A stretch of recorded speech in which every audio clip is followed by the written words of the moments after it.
पब्लिकमध्ये video shoot करताना कोणी तुम्हाला जज पण नाही करणार. ऐसा थोड़ी होता है भाई, इसका मतलब है जहर भी खाना है और मरना भी नहीं है.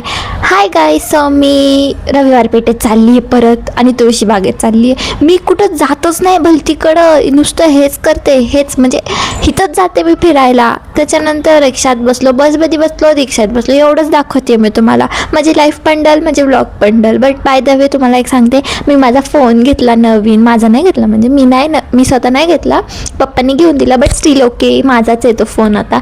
आणि माझं थोबाड बघा कसं दिसतंय. आणि आम्ही फायनली तुळशीबागेत पोचलो. त्याच्यानंतर मग आम्ही जीन्स घेतल्या, ते मी तुम्हाला नंतर दाखविल तो हॉल. आणि मग आम्ही गेलो नाश्ता करायला अगत्यामध्ये.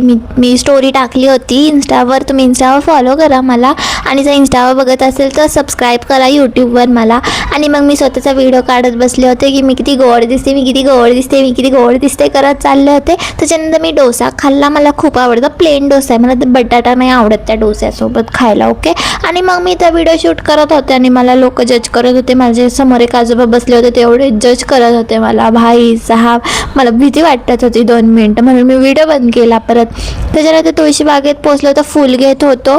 आणि मग नंतर मला मंदिर दिसलं दत्ताचं. मग मी व्हिडिओ काढला. आधी तर विचारलं मी की मम्मीला की व्हिडिओ शूट करू शकतो का. ती म्हणली कर. जर बोलले कोणतं नाही का डिलीट मारते म्हणा. त्याच्यानंतर आम्ही दगडूशेठ मंदिर पण बघितलं. मग बनबसका खाल्ला. मम्मीने बनबसका खाल्ला, मी फक्त चाय पिला, कारण आय एम चाय लवर ना. येस. मग आम्ही घरी येत होतो. तर व्ह्यू बघा गाईज, किती छान दिसतो, किती छान दिसतोय सगळेजण. मग मी घरी पोचले. मग हा घराच्या तिकडचा व्ह्यू आहे. आणि मग मी फायनली पोचले. तर मग मी खुश होते. मी खूप वैतागले होते. पहिली गोष्ट तर खूप सामान होतं आणि मला वाटलं टफी उड्या मारायला लागेल, पण नाही मारल्या.